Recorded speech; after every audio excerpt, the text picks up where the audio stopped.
Srila Prabhupada. Jaya Krishna Balaram, Jaya Krishna Balaram, Jaya Krishna Balaram, Jaya Krishna Balaram, Jaya Krishna Balaram, Jaya Krishna Balaram, Jaya Krishna Balaram, Jaya Krishna Balaram. Hayam Sankirtan ki jai. Shri Krishna Balaram ki jai. Srila Prabhupada ki jai. Hare Krishna Maha Mantra ki jai. Nitai Gaur Premanande. Hari Hari Bol. All glories to the assembled devotees. Hare Krishna. All glories to the assembled devotees. Hare Krishna. All glories to the assembled devotees. Hare Krishna. Okay, Hare Krishna. सबका स्वागत है फिर से. आज 7वां दिन है हमारा और हम लोग 7वां अध्याय 7th chapter of Bhagavad Gita आज करने जा रहे हैं. और ये चैप्टर का नाम है नॉलेज ऑफ द एब्सोल्यूट, भगवत ज्ञान. ठीक है ना. तो नमा ओम विष्णुपादाय कृष्ण प्रेष्ठाय भूतले श्रीमति भक्ति विकास स्वामी नित्य नामिने. नमा ओम विष्णुपादाय कृष्ण प्रेष्ठाय भूतले श्रीमति भक्ति वेदांत स्वामी नित्य नामिने. नमस्ते सारस्वते देवी गौरवाणी प्रचारिणे निर्विशेष शून्यवादी पाश्चात्य देश तारिणे. जय श्री कृष्ण चैतन्य प्रभु नित्यानंद श्री अद्वैत गदाधर श्रीवासादि गौर भक्त वृंदा. हरे कृष्णा कृष्णा कृष्णा हरे हरे, हरे राम राम राम हरे हरे. मूकं करोति वाचालं पंगुं लंघयते गिरिं यत्कृपा तमहं वंदे श्री गुरुं दीनतारिणाम. ओके, सबका धन्यवाद. आप फिर से आज 7वां दिन आप आए हैं सब लोग सुनने के लिए भगवद गीता का जो 7th चैप्टर है. तो आज अभी तक हमने कितने चैप्टर्स किए हैं? 6 चैप्टर्स. और कल का चैप्टर का नाम था ध्यान योग. ध्यान योग का प्रिंसिपल था कि हम कहीं ऐसे जगह पे जाए, शांत जगह, और वहाँ भगवान पे ध्यान लगाए. जो संभव नहीं है, प्रोसेस संभव नहीं है, लेकिन उसका प्रिंसिपल हमने देखा कि बहुत सारे प्रिंसिपल्स है ध्यान योग में जो हम लोग अप्लाई कर सकते हैं. जैसे कि कल चैप्टर 6 में 35 श्लोक में अभ्यासेन त कौन्तेय वैराग्येन स उच्यते. भक्ति में जब हम लोग आगे बढ़ते हैं तो 2 चीज़ें हमें याद रखना है. अभ्यास करना है, एक ही चीज़ को रिपीट करना. क्या रिपीट करते हैं? भगवान का नाम का जप, भागवत कथा सुनते हैं, सेवाएं करते हैं. ये रिपीट करते रहते हैं बार बार.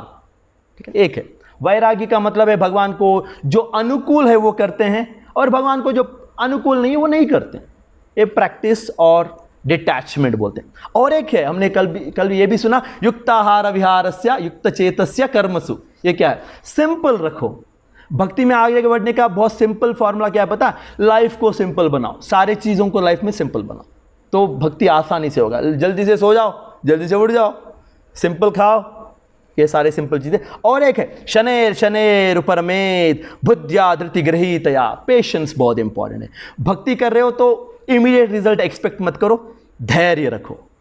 धैर्य कैसे आता है? साधुओं के संग से. और बुद्धि को स्ट्रांग बनाओ, क्योंकि बुद्धि का ये फैकल्टी है कि धैर्य रखना. कहाँ से आ रहा है? ये मन और बुद्धि का एक खेल है, धैर्य. नहीं तो आप अगर मन वीक है, बुद्धि वीक है, तो फिर आप धैर्य नहीं रख पाएंगे. तो ये इंपॉर्टेंट है. 3 पॉइंट इंपॉर्टेंट है. तो लास्ट जो श्लोक है जो उससे हम लोग स्टार्ट करेंगे. ध्यान योग का लास्ट, योगिनाम अपि सर्वेषां मद्गतेनांतरात्मना श्रद्धावान भजते यो माम समे युक्ता तमो मता. ये लास्ट श्लोक है ध्यान योग का. यहाँ भगवान कंक्लूड कर रहे हैं इतने सारे योग जो चर्चा हमने किया उसमें से सर्वश्रेष्ठ कौन सा है? योगिनाम अपि सर्वे मद्गतेनांतरात्मना. भक्ति योग सबसे सर्वश्रेष्ठ. और भक्ति योग में क्या करते हैं भक्त? भक्ति योग में यहाँ मद्गतेनांतरात्मना श्रद्धा से भगवान की सेवा होती है. और एक इंपॉर्टेंट है, भक्ति में एक स्पेशलिटी है. जब हम लोग भक्ति करते रहते हैं तो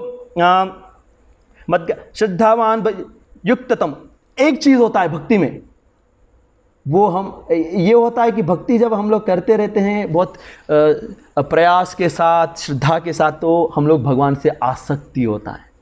एक पॉइंट, ठीक है ना. तो और एक है ये वर्ड जो लास्ट श्लोक है 6th चैप्टर का, भजते यो माम.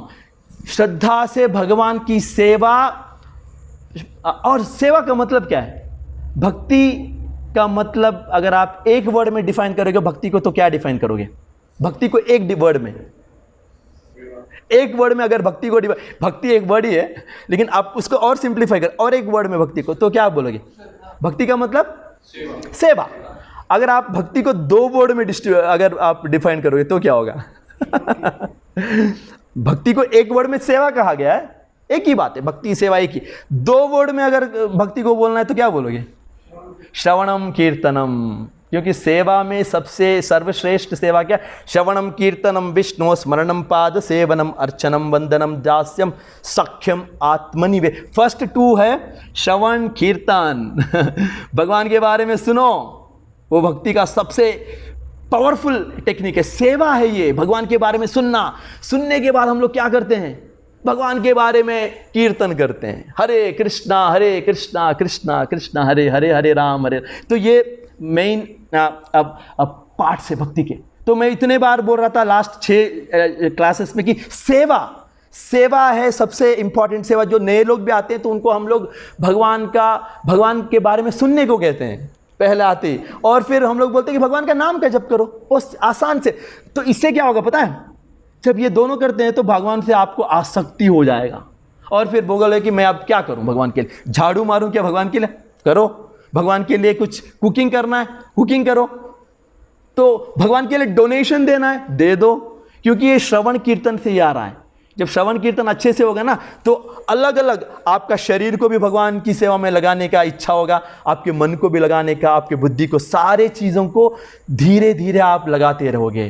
क्योंकि ये कहाँ से स्टार्ट हुआ है?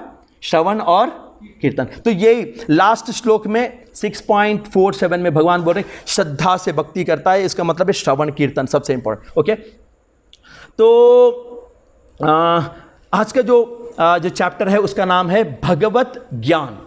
अभी हम लोग स्टार्ट करते हैं आज का चैप्टर। 6 चैप्टर तक हमने भगवान से सुना कि आत्मा है और भगवान है और सेवा है। आत्मा, भगवान, सेवा, बेसिक नॉलेज अभी तक दिया। लेकिन 7th चैप्टर से 12th चैप्टर तक अभी भगवान भक्ति के बारे में बताएंगे।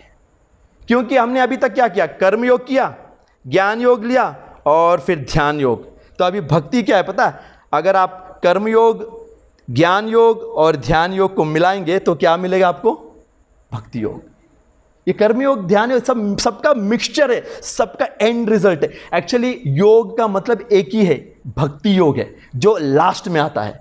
योग का मतलब भक्ति योग है, लेकिन उससे पहले के जो स्टेप्स है ना उसको अलग अलग नाम दिए गए हैं। जैसे कि कर्म योग है जहाँ फिजिकल सेवा है, भगवान का नाम जप करते हैं, और फिर ध्यान, ज्ञान योग में नॉलेज लेते हैं, ध्यान योग में फोकस करते हैं। ठीक है ना? तो लास्ट चैप्टर में ध्यान योग में हमने सीखा कि हमें बहुत ध्यानपूर्वक भक्ति करना है। फोकस, नज़र हटी तो दुर्घटना घटी। तो अगर हमें बहुत ध्यान से भक्ति करना है तो उसका सीक्रेट क्या है? ध्यान कैसे आएगा? ध्यान आएगा भक्तों के संग में आएगा। जब हम लोग भक्तों के संग में रहते हैं ना तो ही हम लोग अलर्ट रह पाएंगे। भगवान भक्तों के संग में अलर्टनेस रहेगा। ध्यान का मतलब है अलर्ट रहना है। अलर्टनेस आएगा जब हम लोग भक्तों के संग में भक्ति का प्रैक्टिस करते हैं। अदरवाइज हम लोग अलर्ट नहीं रह सकते, फोकस नहीं कर, अकेले में आप भक्ति नहीं कर पाओगे, आपको माया पकड़ लेगी और आपको फेंक देगी बाहर। तो आपको समझना है कि भक्तों का संग बहुत इंपॉर्टेंट है। अभी हम लोग 7th चैप्टर का फर्स्ट श्लोक लेंगे।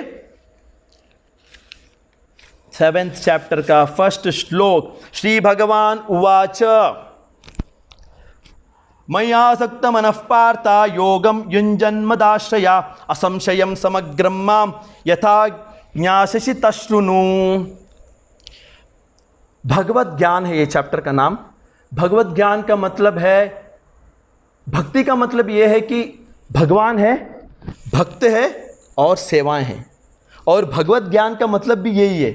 जब आप एक राजा बोलते हो, राजा का मतलब सिर्फ राजा ही नहीं है, राजा का मतलब प्रजा भी है, सेना भी है, रानियां भी है और राजा के महल भी है, उसकी शक्तियां, सब कुछ मिला के राजा हम। उसी तरह हम लोग भगवत ज्ञान, ये जो चैप्टर का नाम है, इसका मतलब है कि भगवान, भक्त और नहीं सेवा, ये तीन चीजें मिलके भगवत ज्ञान बनता है। आपने सोचा होगा भगवत ज्ञान का मतलब सिर्फ कृष्ण के बारे में जानना, नहीं, तीन चीजें हैं। तो ये चैप्टर में आपको भगवान के बारे में मिलेगा नॉलेज। अभी 7th to 12th चैप्टर्स में आपको भगवान, भक्त और सेवाओं के बारे में पता। अभी तक हमने सुना, लेकिन भक्तों के बारे में ज़्यादा नहीं सुना। भक्तों के हार्ट क्या है, उनको वो कैसे भगवान के बारे में सोचते हैं, उनकी सेवा निस्वार्थता से कैसे करते हैं, वो हम लोग सोचा अभी तक सुना नहीं। सेवा करना है हमने सुना, और भगवान के बारे में हमने नहीं सुना अभी तक। भगवान की शक्तियाँ क्या है, भगवान का रूप क्या है, भगवान का ऐश्वर्य क्या है, भगवान का नेचर क्या है, स्वभाव क्या, हमने सुना नहीं। और सेवाओं में भी अलग अलग सेवाएं, तो हमने ये डिटेल्स अभी तक नहीं सुना। तो अभी हम लोग को 7th चैप्टर से 12th चैप्टर तक 3 एस्पेक्ट्स पता चले, भगवान के बारे में, भक्तों के बारे में और सेवाओं के बारे में। ठीक है ना? तो क्या पहले जानना जरूरी है, भगवान के बारे में या भक्तों के बारे में? क्यों भगवान के बारे में?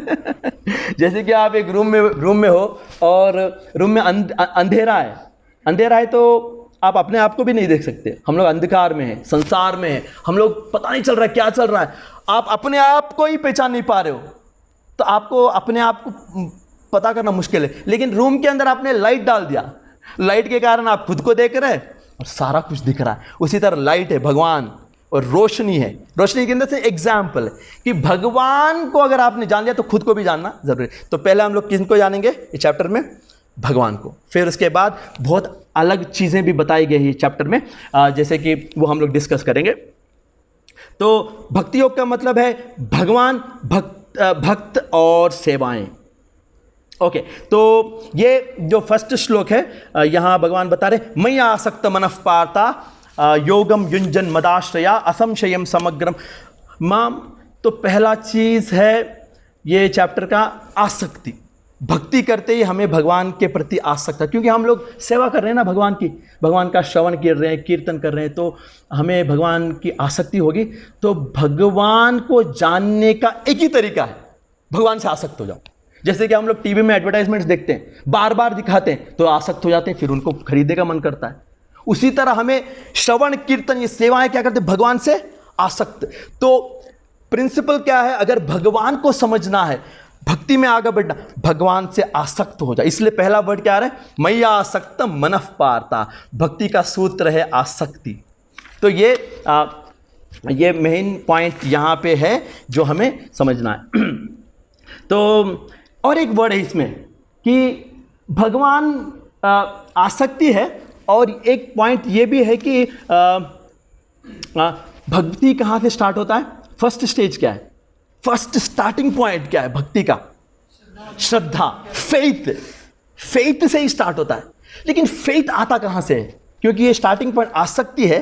आसक्ति मैंने बोला भगवान से आसक्त होना, तो भगवान को, तो स्टार्टिंग पॉइंट है, फर्स्ट स्टेज है कि हम लोग कहीं ना कहीं से हमारे पास श्रद्धा, वो कहाँ से आया वो अभी हमारा डिस्कशन है। श्रद्धा से ही स्टार्ट होता है भक्ति। तो श्रद्धा कहाँ से? इसलिए यहाँ ये श्लोक में भगवान बता रहे हैं कि तशृणु यथा ज्ञास्यसि तशृणु। भगवान खुद अर्जुन से बोल रहे हैं, अर्जुन मेरे बारे में सुनो पहले तुम, क्योंकि तुम जब मेरे बारे में सुनोगे ना तो तुम्हारी श्रद्धा बढ़ती है। इसलिए हम लोग क्या करते हैं, भगवान के ऊपर श्रद्धा बढ़ाने के लिए साधुओं के संग में क्या करते हैं, हम लोग भगवान के बारे में सुनते हैं। तो पहला स्टेप है श्रवणम, पहला सेवा भी श्रवणम ही है। तो श्रद्धा है, और श्रद्धा कहाँ से आ रहा है, भगवान के बारे में सुनने। इसलिए पहले भगवान ने बोला आसक्ति बढ़ाओ, श्रद्धा से स्टार्ट होता है आसक्ति। आसक्ति बढ़ाने का एक ही तरीका है कि मेरे बारे में सुनो। इसलिए हम लोग आके लोगों को बताते कि भागवत कथा में बैठो, सुनो भगवान के बारे में। तो पहला पॉइंट है कि हम लोग को भक्ति में भगवान के बारे में सुनना पड़ेगा। एक सेवा है हमारे लिए, सुनना एक सेवा है, बहुत इंपॉर्टेंट सेवा। सुनने के बाद हम लोग भगवान का नाम का जप कर सकते हैं, ऑटोमेटिकली आएगा। अरे यार भगवान इतने महान है, भगवान इतने दयावान है, इतने कृपालु है, इतने इतने सुंदर है, इतने अच्छे गुणों से परिपूर्ण, इतने शक्तिमान है। तो हम लोग को उनके बारे में स्वाभाविक रूप से ऐसा लगेगा कि मैं इनके साथ इनका नाम का जप करूं, इनका कीर्तन करूं, क्योंकि इतने महान व्यक्ति हैं ना। जैसे कि पॉलिटिक्स में भी देखो, महान व्यक्ति का जय जयकार करते हैं।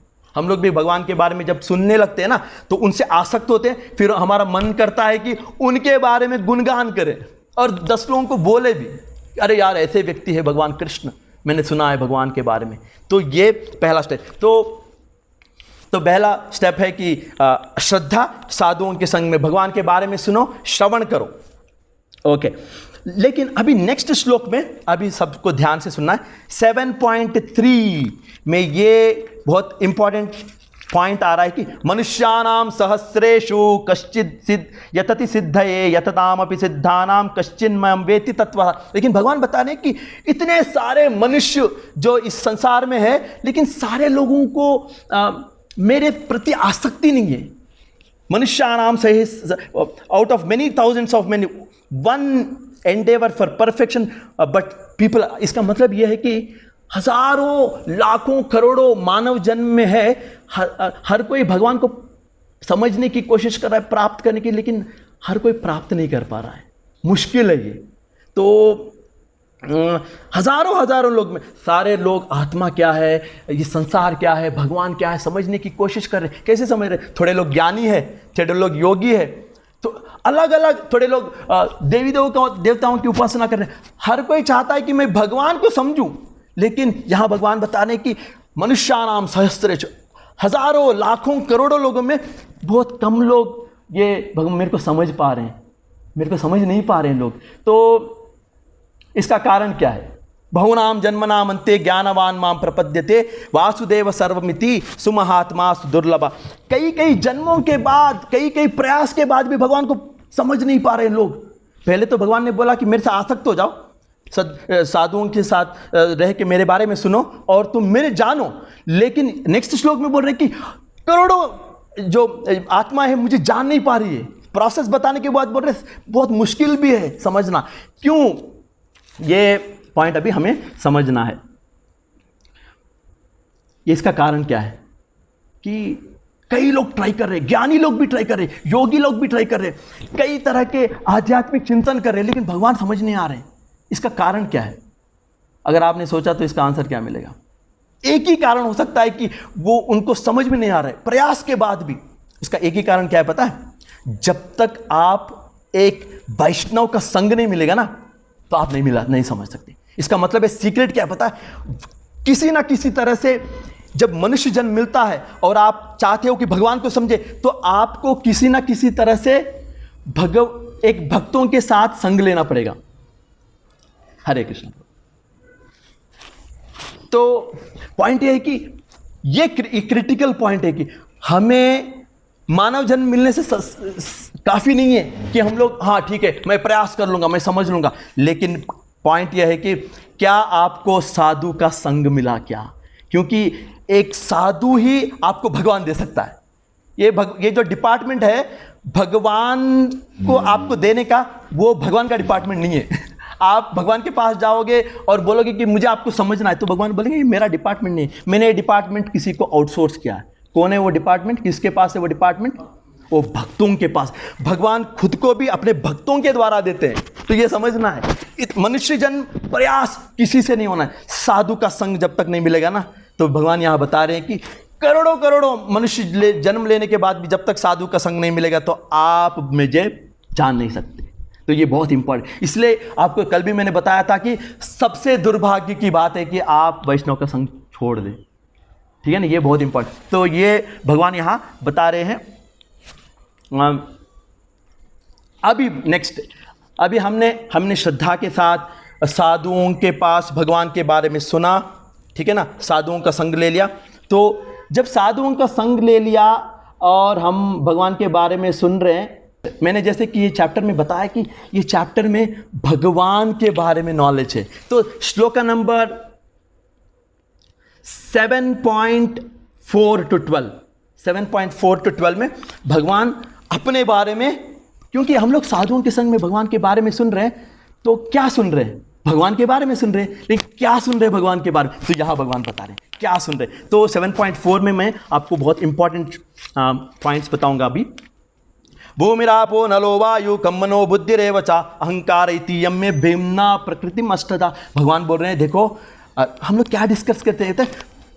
भूमिरापो, ये जो भूमि है, जल है, आग है, पृथ्वी है, मन है, बुद्धि है, अहंकार है, ये सारे मेरे शक्तियां हैं। भगवान बता रहे हैं तो हम लोग जब साधुओं के बीच में यही चर्चा कर, अरे भगवान ने बनाया ये संसार को, भूमि आकाश वायु, ये सारे भगवान की शक्तियां हैं, हम लोग डिस्कस कर, हम लोग भगवान की महानता को देख रहे हैं, सारे चीज़ों में देख रहे हैं। संसार की सारे चीज़ों भगवान की शक्तियां हैं। ये भूमि है, आकाश है, जल है, वायु है, ये सारे तत्व भगवान से निकल के आ रहे हैं, भगवान की शक्तियां। ये हमने ये एथिक्स पॉइंट। और एक क्या है, अपरेयमितस्त्वन्याम प्रकृतिम विद्धि में परम जीवभूत महाबाहो ये धम ध्यान, क्या चर्चा हो रहा है। और हम लोग ये भी डिस्कस करें कि हम सारे आत्माएं हैं, भगवान की शक्तियां हैं, ना कि ये तत्व भौतिक तत्व भी नहीं है, हम खुद भगवान के अंश है।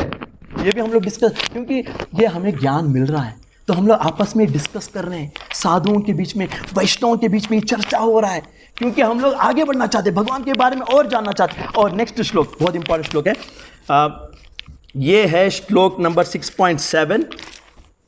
यहां भगवान बता रहे हैं, मत्तः परतरम नान्यत् किंचिदस्ति धनंजया मयि सर्वमिदं प्रोत्रम सूत्रे मणिगणा। यहां भगवान बता रहे हैं कि हे अर्जुन, मुझसे बड़ा परम सत्य नहीं है, मुझसे बड़ा मैं ही सबसे बड़ा परम सत्य हूं। इस संसार में हम लोग देख रहे हैं कि बहुत सारी चीजें हैं, लेकिन भगवान परम सत्य है। इसका मतलब क्या है, भगवान परम सत्य है, क्या मतलब क्या है, एब्सोल्यूट ट्रूथ। मैं मत्तः परतन, और एक एग्जाम्पल दे रहे, जैसे कि एक मोतियों का हार है और मोतियां उसमें पिरोई गई है, और भगवान बोल रहे कि जैसे कि वो एक धागा है ना, मैं दिखता नहीं हूं आपको, मैं धागा की तरह हूं जो मैं पूरा संसार को मैं मेंटेन कर रहा हूं, मेंटेन इन द सेंस मैं सस्टेन कर रहा हूं। भगवान ने बोला अपने आप। लेकिन अभी एक पॉइंट ये है कि मत्तः परतन, इसका मतलब क्या है कि मैं परम सत्य का मतलब क्या है, इसका मतलब है बहुत सारे सत्य है और उन सत्यों में मैं परम सत्य हूं। फॉर एग्जाम्पल, अगर आपको किसी की महानता जानना है, तो अगर वो एक ही व्यक्ति है, सबसे महान है और कुछ है ही नहीं, तो कैसे आप समझोगे कि वो महान है। उसकी महानता जानने के लिए किसी से चीज़ों से कंपेयर करना पड़ेगा ना।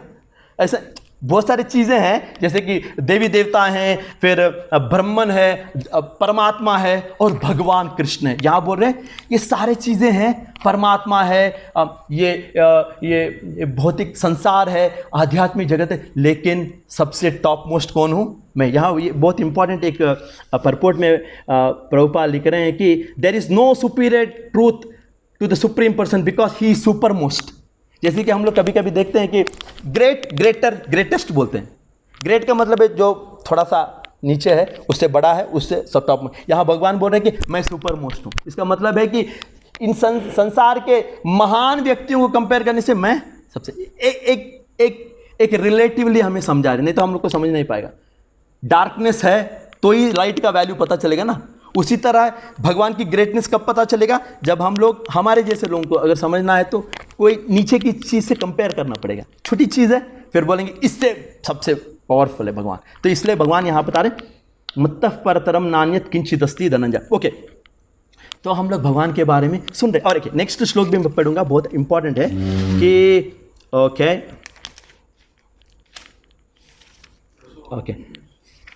बहुत इंपॉर्टेंट श्लोक है। रसो हम अपसु कौन्तेया प्रभास्मि शशि सूरयो प्रणव सर्ववेदेषु शब्दम के। भगवान बता रहे हैं कि भगवान के बारे में बता रहे हैं ना। भगवान बोल रहे हैं कि मैं पानी का, जल का टेस्ट में हूँ, और क्या बता रहे, और गंध भी मैं हूँ। प्रभास्मि शशि सूर्य, सूरज चंद्र की रोशनी में हूँ। तो आप इधर 7.4 to 7. सूरज चांद की रोशनी में हूँ, अपने आप को बता रहे हैं। ये दिव्य ज्ञान हमें दे रहे हैं। ओके, इसको छोड़ो आप, दिव्य ज्ञान हमें दे रहे हैं। और हम ये सारी चीज़ें हम लोग एक वैष्णव से सुन रहे हैं, भगवान के बारे में सुन रहे हैं। और यहाँ अर्जुन को डायरेक्ट भगवान बता रहे हैं। और हम लोग कहाँ से सुनते हैं, हम लोग साधुओं के संग में सुनते रहते हैं भगवान के बारे में, क्योंकि हम लोग भक्ति में हैं, और भक्ति में भगवान के बारे में सुनना हमारा श्रवण है, हमारा सेवा है, तो हम लोग सुन रहे। तो नेक्स्ट, जब हम लोग भगवान के बारे में सुनते रहेंगे तो फिर क्या होगा, उसका इफेक्ट क्या होगा। कि पहले हमने श्रद्धा था, साधुओं का संग मिल गया, साधुओं के संग में भगवान के बारे में सुन रहे हैं, और हम लोग एक दूसरे के बीच में चर्चा हो रहा है भगवान के बारे में, तो इसका इफेक्ट क्या होगा। इसका इफेक्ट क्या, हमारा हार्ट प्योर हो जाएगा, क्योंकि हमारा हार्ट डर्टी था ना अभी तक, अभी हमारा हार्ट प्योर हो रहा है। ये अभी श्लोक नंबर 7.13 में आपको लेके जाएंगे। ओके, लेकिन एक पॉइंट है, इससे पहले भगवान हमें समझे कि हमारा हार्ट प्योर हो रहा है, हमें यह समझना है कि हमारा हार्ट इम्प्योर क्यों है। क्योंकि पॉइंट यह है कि हमारा हार्ट इम्प्योर है, इसलिए भगवान के बारे में हमने सुना तो प्योरीफाई हो रहा है। लेकिन इम्प्योरिटी कहाँ से आ रहा है, भगवान यह श्लोक में बता रहे 7.1, त्रिबिर गुणमयेर भावैर एबी सर्वम इदम जगत मोहितम नाभिजानाति मामेभ्यः परम अव्ययम। भगवान बोल रहे हैं कि हमारा जो हार्ट है इम्प्योर, हमारा सोल इम्प्योर इसलिए हुआ क्योंकि हम लोग जब आध्यात्मिक जगत से हम लोग इस भौतिक जगत में आते हैं, हम 3 गुणों से बंध जाते हैं। इस संसार को चलाते हैं कौन? 3 गुण, सत्वगुण, रजोगुण और तमोगुण। और आत्मा जब इस संसार में आती है तो ये भौतिकता से जगत जब ढक जाती है और ये 3 गुणों का प्रभाव हम पे पड़ता है। जैसे कि ये 3 गुण आप समझो कि आप एक जेल में हो और आप कैदी हो और आपके पैर हाथ बंधे हुए सोने के क्या बोलते हैं उसको, बेड़ियों से, या चांदी के बेड़ियों से, या लोहे के। सत्वगुण सोने के हैं, चांदी के जो भी है आपके रजोगुण है, और तमोगुणी है लोहे के। लेकिन आप बंधे हुए हैं सत्वगुण में, तमोगुण। ये 13th चैप्टर में सत्वगुण, रजोगुण और तमोगुण के बारे में चर्चा है। तो लेकिन अगर हमें इन 3 गुणों के प्रभाव से निकलना है तो इसका सॉल्यूशन क्या है? क्योंकि हम लोग इस संसार में बंधे हुए हैं। ये 3 गुण जब तक है, हम सत्वगुण में क्या होता है? ज्ञान और सुख से हम लोग बन जाते हैं। हम लोग चाहते हैं मैं ज्ञानी हूँ और मैं बहुत खुश हूँ, क्योंकि उसको पता है क्या गलत है क्या सही है, तो वो बहुत अपने आप को बहुत इंटेलिजेंट मानता है और वो संसार में बन जाता है। और रजोगुण में क्या होता है? उसको पता है कि क्या सही है क्या गलत है, लेकिन गलत को चूज करता है। जैसे कि रजोगुण में कौन है? आजकल के सारे लोग रजोगुण में ही हैं। वो लोग क्या करते हैं पता है? उन लोग को जीतना है, उनको एंजॉय करना है, तो गलत, उनको पता है कि गलती है लेकिन फिर भी गलती करेंगे और आगे बढ़ेंगे। और तमोगुण में उसको पता ही नहीं क्या गलती है क्या सही है, वो बस गलती करते रहेगा। तो ये 3 गुणों से बंधेगा। लेकिन भगवान यहाँ बता रहे हैं इसका सोल्यूशन 7.14 में भगवान बता रहे हैं कि दैवीयेषा गुणमयी मम माया दुरत्या माम एवं प्रपद्यन्ते माया मेताम तरत। ये माया के प्रभाव से अगर निकलना है तो एक ही सोल्यूशन है। क्या बता सकते हैं इस श्लोक में कि इसका मतलब क्या है? दैवीयेषा गुण मम माया दुरत्या, मेरी जो माया है, मेरी जो 3 गुणों से जो ये संसार को चला रहा हूँ, ये बहुत स्ट्रांग है, बहुत पावरफुल है, इससे आप बच नहीं सकते। लेकिन एक ही काम कर सकते हो अगर बचना है। क्या कर सकते हो? माम एवं ये प्रपद्यन्ते माया मेताम तरन्ति। इसको पार करने का एक ही तरह, मुझे सरेंडर करो। तो गुणों से प्रभावित होकर हमारा हार्ट इम्प्योर हो गया है। तो अगर इससे निकलना है तो आपके प्रयास से नहीं होगा, आपको भगवान का सरेंडर करना पड़ेगा। वो जैसे कि आप जेल के अंदर हो, आपको जेल से बाहर निकालना है तो कोई व्यक्ति जिसके हाथ फ्री हो वो आके आपको निकाल के बाहर लेके जाता। उसी तरह हमें भगवान या गुरु को सरेंडर करना पड़ेगा। भगवान, समझ में आ रहा है ना? तो हम लोग क्या कर रहे हैं? श्रद्धा से भक्ति करने के लिए एंटर किए, साधुओं का संग मिला और साधुओं के संग में हम लोग भगवान के बारे में सुन रहे हैं। और भगवान के बारे में सुन रहे तो हमारा हार्ट प्योर हो रहा है, क्योंकि हमारा हार्ट इम्प्योर था गुणों के प्रभाव से। हमने क्या किया? भगवान को शरणागति किया और भगवान की कृपा से हमारा हार्ट अभी प्योर हो रहा है। श्रवणम से हो रहा है, श्रवणम के कारण ये हो रहा है। अभी नेक्स्ट पॉइंट है, नेक्स्ट पॉइंट ये है कि अब भगवान एक नया कॉन्सेप्ट लेके आ रहे हैं कि इस संसार में अलग अलग तरीके के लोग हैं। जो भक्त है, वो जो भक्ति कर रहे हैं, उन्होंने भगवान को शरणागति कर लिया और भगवान की भक्ति में आगे बढ़ रहे हैं। लेकिन कई लोग हैं जो भगवान को सरेंडर करने के लिए तैयार नहीं है। तो भगवान यहाँ पे उन लोगों के बारे में बोल रहे हैं जो भगवान को सरेंडर करने के लिए तैयार। तो नमाम दुष्कृतिनो मूढ़ा प्रपद्यन्ते नराधमा मायापहर्त ज्ञाना आसुरम भावम आश्रिता। भगवान बोल रहे हैं कि ऐसे लोग भी हैं जो मुझे सरेंडर करने के लिए तैयार नहीं है, जो मेरी भक्ति में आने के, उनको मानव जन्म मिला है। लेकिन वो लोग कौन है? 4 तरह के लोग। उनका नाम पहला है नमाम दुष्कृतिन मूढ़ा। मूढ़ा का मतलब क्या है? मूढ़ है भाई, वो मूढ़ है। मूढ़ का मतलब है अरे यार मूर्ख है, उसको कुछ पता ही नहीं मानव जन्म का मतलब क्या है, वो बस रह रहा है एक जानवर की तरह, वो कभी सरेंडर नहीं करेगा वो, क्योंकि वो मूर्ख है। और दूसरा, और एक है नराधमा, दूसरा कैटेगरी। नराधम का मतलब है, आप जब प्रभुपाद का परपोट पढ़ गए तो समझ में आया कि ये नर ह्यूमंस में सबसे लोएस्ट है। कौन है सबसे लोएस्ट ह्यूमंस में? शूद्र। ठीक है, ये अगर आप पढ़ोगे ना, ये है जो शास्त्रों को पढ़ के उसका गलत समझ निकालता है, सबसे गंदा है। क्योंकि शास्त्र, क्योंकि हम लोग को संसार से पार करने के लिए ये बीच में आके शास्त्रों का मिस इंटरप्रिटेशन करता है, वो नराधम है, वो सरेंडर नहीं करता। और क्या? माया अपहृत ज्ञाना, जिसका ज्ञान को माया ने अपहरण कर लिया। तो कौन है वो? आजकल आप बहुत लोग मिलेंगे, साइंटिस्ट लोग, प्रभुपाद लिखते हैं, साइंटिस्ट लोग हैं जो आधा नॉलेज लेके घूमते हैं और वो पूरी तरह से पिक्चर दिखता नहीं और वो सरेंडर करने के लिए तो वो अपना एक ख्याली पुलाव में चलते। और लास्ट आसुरिम, जो राक्षस है, वो भी भगवान को सरेंडर नहीं करते। 4 तरह के लोग जो मानव जन्म प्राप्त होने के बाद भी भगवान को सरेंडर करने के लिए, और भगवान ये भी बता रहे हैं कि ऐसे लोग भी है जो और 4 तरह के लोग हैं जो भगवान को सरेंडर कर रहे हैं, भगवान को प्राप्त करना। वो है चतुर्विधा भजन्ते माम जना सुकृतिन अर्जुना अर्थो जिज्ञासिरर्थाति ज्ञानी चा भरतर्षभा। 4 तरह के लोग जो भगवान को सरेंडर नहीं कर रहे हैं और 4 तरह के लोग जो भगवान को सरेंडर करने की कोशिश। कौन है? यहाँ भगवान बता रहे हैं कि अर्थाव का मतलब है जो दुख में डूबा हुआ है जो भगवान के पास कौन आता है सरेंडर करने के लिए? जनरली जो दुखड़े हैं, अपने लाइफ के बहुत दुख हैं, तो वो लोग अरे यार भगवान मुझे बचाओ। ऐसा नहीं कि वो लोग आएंगे, थोड़े लोग तो वो भी नहीं आएंगे। थोड़े लोग क्या होंगे पता है? जब अपने लाइफ में बहुत प्रॉब्लम्स आते हैं तो क्या वो सोचते हैं, अरे भगवान ने देखो मेरे साथ ऐसा कर दिया, मैं तो भगवान है ही नहीं भगवान। ऐसा भी हो सकता है। ऐसा नहीं कि दुखड़े लोग आएंगे, लेकिन आएंगे, मोस्टली चांसेस आर देयर। और जिज्ञासु, जो इंक्विजिटिव है, जो जानना चाहता है कि सत्य क्या है, थोड़ा सा एक मन में एक सवाल है कि मैं सत्य को जानना चाहता हूँ। और अर्थो जो भौतिक इच्छाओं लोग के घूम रहा है, अरे मुझे खुश होना है, मुझे ये कमाना है, तो वो भगवान के पास आता, अरे भगवान शायद मुझे मेरी भौतिक इच्छाओं को फुलफिल कर देंगे। दुखी लोग जो थोड़ा सा जानना चाहते हैं सत्य को, थोड़े लोग भौतिक इच्छाओं से आते हैं भगवान के पास। और थोड़े लोग जानीचा भरत, ज्ञानी लोग भी आते हैं जो भगवान को जानने की इच्छा से ही आते हैं, अरे मुझे भगवान को समझना है। तो ये 4 तरह के लोग हैं जो भगवान के पास आते हैं। लेकिन प्रॉब्लम ये है कि ये सारे लोग आते हैं, लेकिन ये लोगों को भगवान को समझना इतना आसान नहीं है। ये लोग आ रहे हैं, लेकिन प्रॉब्लम क्या है? भूनाम जन्मने मनते ज्ञानवान माम प्रपद्यते वासुदेव सर्वमिति समूहात्मा। फिर भी भगवान के पास आने के बावजूद, प्रयास के बावजूद भगवान को समझना मुश्किल है। क्यों मुश्किल है बताओ? मैंने पहले ही बताया था आपको कारण। एक ही एक कंडीशन है जिसके कारण हम लोग भगवान को जानने का क्वालिफिकेशन मिलता है। क्या है? यस, भगवान के भक्तों का फिर से आपको एक संग मिलना बहुत ज़रूरी है। जब तक आपका कितना भी प्रयास कर लो, कितना भी आप कोई कारण से भी भगवान के, लेकिन फाइनली आपको एक भक्तों का संग बहुत ज़रूरी है। वैष्णव को आप टच करना पड़ेगा।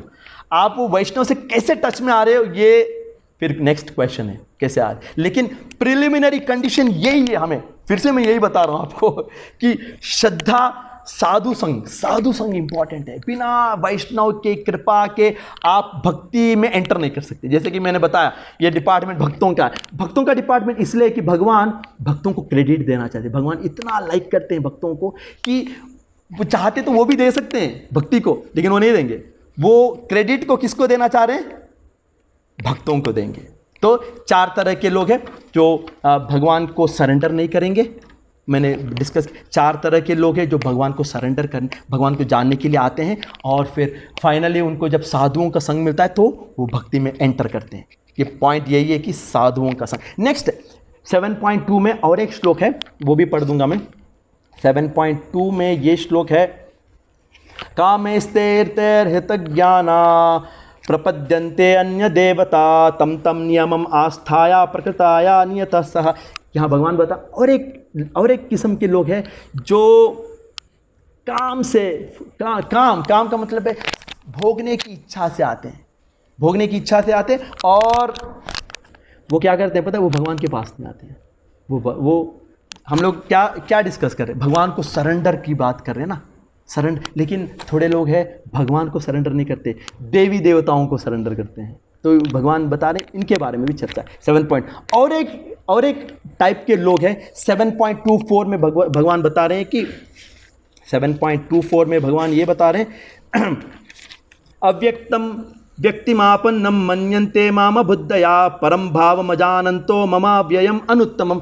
एक है भगवान को सरेंडर कर रहे हैं, थोड़े लोग सरेंडर ही नहीं कर रहे हैं। थोड़े लोग हैं जो देवी देवताओं को सरेंडर कर रहे हैं क्योंकि उनके मन में काम की भावना है। और एक है जो देवी देवताओं की नहीं, वो निराकार को सरेंडर कर रहे हैं, भगवान को सरेंडर नहीं। वो सोचते हैं कि भगवान निराकार है। यहाँ भगवान बता रहे हैं कि अव्यक्तम व्यक्तिमापन्नम, अव्यक्त रूप, भगवान का जो निराकार रूप है वो उनको सरेंडर कर, उनके पास ज्ञान नहीं है, उनको पता नहीं कि भगवान का एक सच्चिदानंद रूप है, तो वो क्या कर रहे हैं, भगवान का निराकार को सरेंडर कर रहे हैं। तो और एक है कैटेगरी जो 7.2 में भगवान बता रही है, पॉइंट लास्ट एंड फाइनल श्लोक है, जरा मरण मोक्षाया मामाश्रित्य यतन्ति ते ब्रह्म तद्विदो कृष्णम अध्यात्मम कर्म। और एक टाइप के लोग हैं जो भक्ति करते हैं, भगवान को सरेंडर करते हैं, लेकिन उनका मकसद क्या है पता है, उनको चाहिए मोक्ष। उनके अंदर एक भक्ति करते हैं निस्वार्थ भावना से, लेकिन उनके अंदर एक गोल है कि मुझे मोक्ष प्राप्त है। लेकिन हम लोग मोक्ष के लिए थोड़ी भक्ति करते हैं, हम लोग किस लिए भक्ति करते हैं? मोक्ष तो मैंने बताया कि भक्ति का एक सेकेंडरी एक रिजल्ट है, प्राइमरी तो भगवान की संतुष्टि है, जो जीव का स्वभाव है, जीव का इटर्नल एक कॉन्स्टिट्यूशनल धर्म है, भगवान की संतुष्टि में सेवा करना, उससे जीव संतुष्ट है। लेकिन उसका इफेक्ट यह है कि ऑटोमेटिकली प्रभुपाद लिखते हैं कि इसका इफेक्ट यह है कि मोक्ष भी मिलेगा। लेकिन थोड़े लोग हैं जो मोक्ष के लिए भी करते हैं, वो भी सही नहीं है ना। तो वो कैटेगरी के लोगों के बारे में लास्ट एंड फाइनल श्लोक, ये आज का लास्ट श्लोक है। सादि भूतादि दैवम माम सादि यज्ञम च ये विदुहु प्रयाण काले पिच माम ते भी दुर्युक्त। भगवान बोल रहे हैं यहाँ लास्ट में, फाइनली कंक्लूड कर रहे हैं कि अगर आपको प्रयाण काले में मुझे स्मरण करना, प्रयाण काले का मतलब क्या है, जब हम लोग इस शरीर को छोड़ते हैं, मृत्यु के टाइम में अगर हमें भगवान को याद करना, ये मैं आगे इसका ट्रांसलेशन पर, those in full consciousness of me who know me the supreme lord to be the governing principle of the method of the demigods of all the methods of can understand and know me the supreme even at the time of death. अगर आपको भगवान को याद करना है, कौन से time में? प्रयाण काले में। उसके लिए एक ही है कि आपको भगवान की सेवा, निस्वार्थ सेवा, श्रवणम कीर्तन के द्वारा निरंतर भगवान के बारे में श्रवण, भगवान का कीर्तन, भगवान की सेवा, भगवान की संतुष्टि, कोई स्वार्थ नहीं। इसी से संभव है कि हम लोग एट द एंड, जब हमारा शरीर अंत काल में, हम लोग भगवान की स्मरण कर सकते हैं। यही फॉर्मूला है भक्तों के संग में रह के श्रवण कीर्तनम। इसलिए मैंने क्या बोला, सबसे सर्वश्रेष्ठ सेवा क्या है? सेवाओं में सबसे टॉप नंबर 1 नंबर 2 है श्रवणम कीर्तनम। उससे क्या होता है, सारे चीज़ें भगवान की सेवा में ऑटोमेटिकली लग, आपका मन, आपका शरीर, आपकी बुद्धि, स्वाभाविक रूप से आपको लगेगा कि जब श्रवण कीर्तन ठीक से होगा तो फिर क्या होगा, आप चाहोगे कि हर तरह से मैं भगवान की संतुष्टि के लिए सेवा करूं। तो भगवान बोल रहे हैं कि यही प्रिंसिपल है, आपको चलाना पड़ेगा, तो ही फाइनली जब आप शरीर को छोड़ोगे तो मेरी स्मरण कर सकते हो और इसके बाद मेरे धाम पहुंच सकते हो। तो ये जो चैप्टर है, इस चैप्टर में भक्ति के बारे में डिस्कस है। 6, 7 to 12 में भक्ति के बारे में चर्चा। और हमने क्या देखा कि भक्ति स्टार्ट होता है, श्रद्धा से स्टार्ट होता है, साधुओं के संग से, साधुओं के कनेक्शन से ही भक्ति में एंटर कर सकते हैं। और साधुओं के संग में भगवान के बारे में सुनते हैं, बार बार उनके रूप गुण लीलाओं के बारे में सुनते हैं। फिर क्या होता है, हृदय शुद्ध होता है और हम ये फिर हम लोग प्योर हार्ट से फिर श्रवण कीर्तन चलता है, सेवाएं चलती, फिर फाइनली हम भगवान के स्मरण में शरीर को त्याग देते हैं। और ये चैप्टर में भगवान ने लोगों के बारे में बताया जो भगवान से जोड़ने की कोशिश करते हैं, जो लोग भगवान को सरेंडर नहीं करते हैं, जो लोग भगवान को सरेंडर करते हैं कोई कारण से। और फाइनली भगवान ने सरेंडर का प्रिंसिपल बताया कि सेवा। तो कर्म योग, ज्ञान योग और ध्यान योग, प्योर वो बनता है भक्ति योग। भक्ति योग में आप पूरी तरह से भगवान को अर्पण हो, भगवान की इच्छा आपकी इच्छा एक हो जाती है, भगवान का दृष्टिकोण आपका दृष्टिकोण एक हो जाता है, भगवान का सुख आपका सुख बन जाता है। तो उससे हम लोग क्या, हमारी स्वाभाविक अवस्था, जीवेर स्वरूप नित्य कृष्ण दास, हमारी स्वाभाविक अवस्था में हम लोग प्राप्त हो जाते हैं। फिर शरीर छोड़ने के समय में हम वही स्मरण में रहते हैं और भगवान को प्राप्त कर लेते हैं और भगवान को पूरी तरह से समझ सकते हैं। भक्ति के द्वारा ही भगवान को समझ सकते हैं हम। ये आज का जो चैप्टर का मेन पॉइंट है। तो कोई सवाल है तो आप पूछ सकते हैं।